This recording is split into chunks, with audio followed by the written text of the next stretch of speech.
जय जगन्नाथ दर्शक बंधु आपण मैंने देखुछंती 01 ओडिशा खबर। आज हेउची 7 जुलाई 2025 मसिया। आसंतु जानिबा देश विदेश एवं ओडिशा घटुथिबा मुख्य खबर गुड़िक। आज प्रथम खबर, गोदावरीय विद्यार्थी प्रोत्साहन योजना बा लैपटॉप निमंते दिया जाउथिबा आर्थिक सहायता।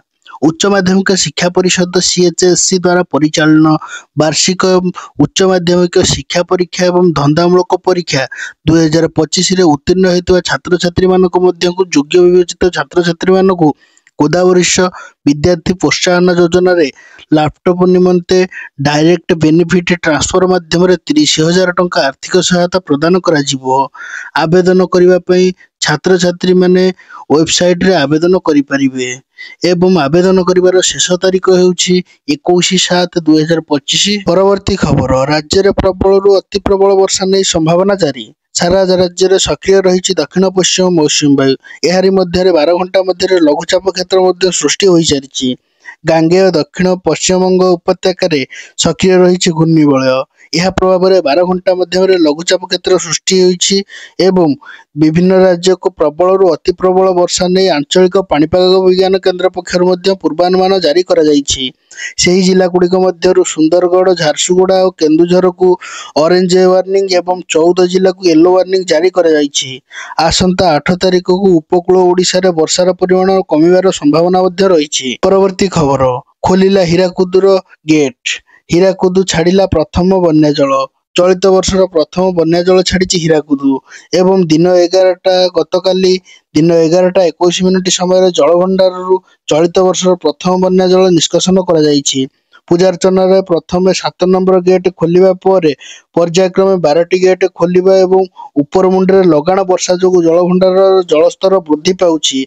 सेथिपई जलभंडार गेट खोलिबा एवं जल निष्कासन पई व्यवस्था करा जाउछि। परवर्ती खबर, 3टी घरोई बैंक उपर कटकणा हटाइले राज्य सरकार। हाँ आज्ञा, देशर 3टी प्रमुख घरोई बैंक समस्त प्रकार व्यावसायिक कारोबार बंद करने नहीं निष्पत्ति नहीं राज्य सरकार ओहरी जाइछंती। राज्य सरकार एचडीएफसी बैंक, आईसीआईसीआई बैंक एवं एक्सिस बैंक उपर कटकणा हटाइछंती। ए संपर्क में अर्थ विभाग एक विज्ञप्ति जारी करिछि। ए नै सब विभागीय सचिव मानकु चिट्ठी लिखा जाइछि। राज्य सरकार बैंक संपर्कित सबु काम पूर्वपरि रहिबो। मुख्यमंत्री 3 बैंक कर्तृपक्ष को भेटी आलोचना पर यही निष्पत्ति बदलाइथिबार सूचना मिलुछि। परवर्ती खबर, बीजेडी कॉर्पोरेटर नाँ रे मामला। हाँ आज्ञा, बीजेडी कॉर्पोरेटर नाँ रे थाना रे एक मामला रुजु होइछि। Cuttack municipality corporation 22 number ward corporator Chandan Jena नाँ रे एतला होइछि। निज वार्ड रे जने वरिष्ठ नागरिक को आक्रमण सहित असभ्य भाषा रे गालीगुलज करिया नै थाना रे अभियोग होइछि। पुरीघाट थाना रे एतला पर मामला रुजु कला पुलिस। घर विवाद को नहीं यही एतला रुजु होइथिबा कथा जणा मध्य पड़िछि। परवर्ती खबर, बीजेपी राज्य सभापति निर्वाचन पर प्रकाश पाइला विज्ञप्ति। हाँ आज्ञा, बीजेडी राज्य सभापति निर्वाचन पर विज्ञप्ति प्रकाश पाइछि। आसंता काली अर्थात 8 तारिख दिन बीजेपी पाइबो नुआ राज्य सभापति। एथिपई गतकाली नामांकन पत्र दाखल करिथिबा बेले 8 तारिख रे भोट एवं फलाफल घोषणा हेबो। तेबे कालीर सेमानकर पर निर्वाचन एवं सहमति रे हेबो किंबा भोट माध्यम रे हेबो ताहा स्पष्ट होई नाही।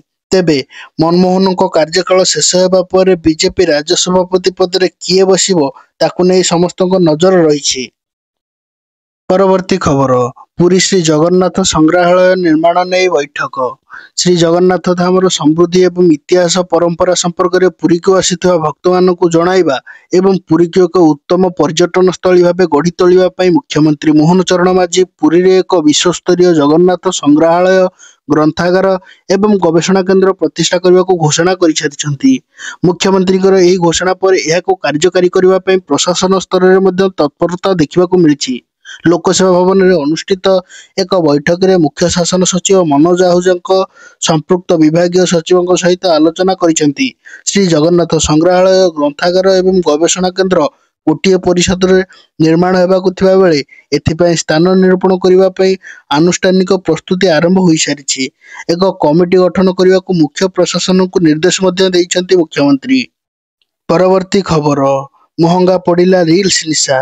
आजिकाली सोशल मीडिया रे अधिकांश लोकों को रील्स निशा घारिछि। ଏହି ନିଶାରେ ନିଜ ଜୀବନକୁ ବାଜି ଲଗାଇବାକୁ ମଧ୍ୟ ଲୋକ ପଛଉନାହାନ୍ତି। ଏମିତି ଏକ ଭିଡିଓ ଏବେ ସୋସିଆଲ ମିଡିଆରେ ଘୁରି ବୁଲିବାର ଦେଖିବାକୁ ମିଳିଛି। ଭିଡିଓଟି ବୌଦ୍ଧ ଜିଲ୍ଲା ବାଉଁଶୁଆଣି ଥାନା ଅଞ୍ଚଳର ବୋଲି ଜଣାପଡ଼ିଛି। ଟ୍ରେନ୍ ଟ୍ରାକରେ ଜଣେ ନାବାଳକ ବସିଛି। ଟ୍ରେନ୍ ଆସିବା ପରେ ସଙ୍ଗେ ସଙ୍ଗେ ଟ୍ରାକରେ ହଲଚଲ ନ ହୋଇ ଶୋଇପଡ଼ିଛି। ତାପରେ ପିଲାମାନେ ଜୋରଦାର ପାଟି କରି କହୁଛନ୍ତି ଯେ ଟ୍ରେନ୍ ଆସୁଛି, ଉଠନି, ଆଉ ଅଳ୍ପ ସମୟ ବାକି ଅଛି, ଟ୍ରେନ୍ ପଳେଇଲା ପରେ ଉଠିବୁ। ଟ୍ରେନ୍ ଅତିକ୍ରମ କରିବା ପରେ ପିଲାଟି ଉଠିବା ସହିତ ହସି ଏବଂ ଅନ୍ୟ ଦୁଇ ସାଙ୍ଗମାନଙ୍କ ସହିତ ହସଖୁସିରେ ନାଚୁଛି। ଭିଡିଓଟି ସୋସିଆଲ ମିଡିଆରେ ଭାଇରାଲ ହେବା ପରେ ଲୋକମାନେ ପ୍ରତିକ୍ରିୟା ପ୍ରକାଶ କରିଥିଲେ। ତେବେ ଏହି ଖବର ରେଲୱାଇ ପୁଲିସ ପାଖରେ ପହଞ୍ଚିଥିଲା। ତୁରନ୍ତ ରେଲୱାଇ ପୁଲିସ ଘଟଣାସ୍ଥଳରେ ପହଞ୍ଚି 3 ନାବାଳକଙ୍କୁ ଅଟକ ରଖିଛି। ପରବର୍ତ୍ତୀ ଖବର, ସରକାରୀ ବଙ୍ଗଳା ଖାଲି କରନ୍ତୁ ଚନ୍ଦ୍ରଚୂଡ଼। ଏକ ଅଭୂତପୂର୍ବ ପଦକ୍ଷେପ ଗ୍ରହଣ କରି ସୁପ୍ରିମକୋର୍ଟ ପ୍ରଶାସନ କେନ୍ଦ୍ର ସରକାରଙ୍କୁ ଚିଠି ଲେଖିଛନ୍ତି। ପୂର୍ବତନ ମୁଖ୍ୟ ବିଚାରପତି ଜଷ୍ଟିସ ଡି.ୱାଇ. ଚନ୍ଦ୍ରଚୂଡ଼ ତାଙ୍କ ସରକାରୀ ବାସଭବନ ଛାଡ଼ି ନାହାନ୍ତି।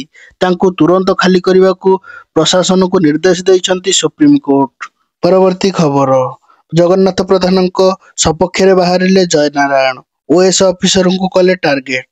ହଁ ଆଜ୍ଞା, ଜଗନ୍ନାଥ ପ୍ରଧାନଙ୍କ ସପକ୍ଷରେ ବାହାରିଲେ ବରିଷ୍ଠ ନେତା ଜୟନାରାୟଣ ମିଶ୍ର। ଗିରଫଦାରୀକୁ ନାପସନ୍ଦ କରି ଓଏଏସ ଅଫିସରମାନଙ୍କୁ ଟାର୍ଗେଟ ମଧ୍ୟ କରିଛନ୍ତି।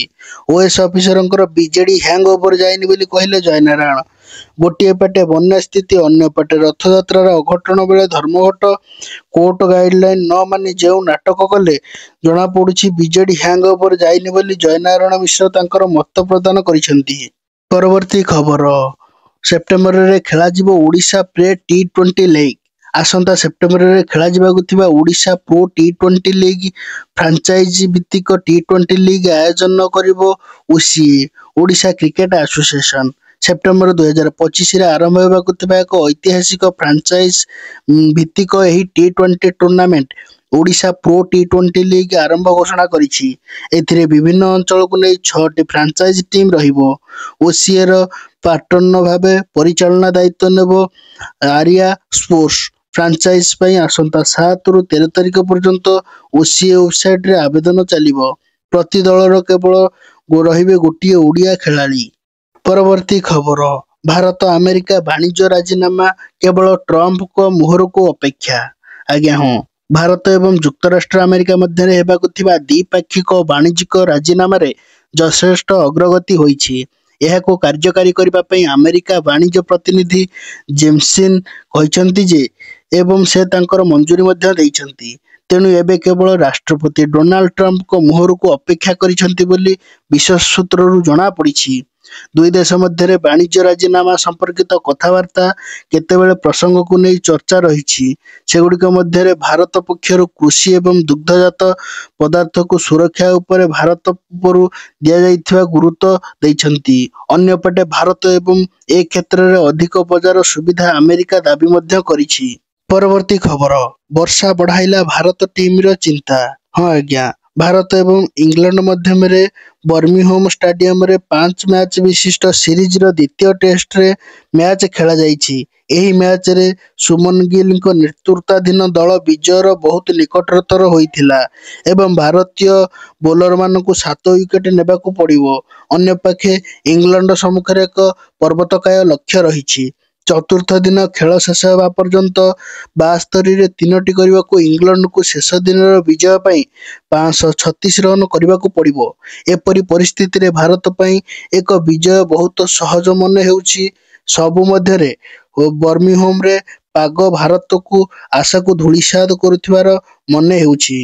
ଯଦି ଆପଣମାନଙ୍କୁ ଆମମାନଙ୍କର ଖବର ଭଲ ଲାଗୁଥାଏ ତେବେ ଆମ ଚ୍ୟାନେଲକୁ ଲାଇକ୍, ସେୟାର ଆଣ୍ଡ ସବସ୍କ୍ରାଇବ କରିବାକୁ ଅନୁରୋଧ। ଆପଣମାନଙ୍କ ମତାମତ କମେଣ୍ଟ ବକ୍ସ ମାଧ୍ୟମରେ ଆମମାନଙ୍କୁ ଜଣାନ୍ତୁ। ଅଧିକ ନୂତନ ଖବର ପାଇବା ପାଇଁ 01 ଓଡ଼ିଶା ନ୍ୟୁଜ୍ ସହିତ ଯୋଡ଼ି ହୋଇ ରୁହନ୍ତୁ। ଧନ୍ୟବାଦ।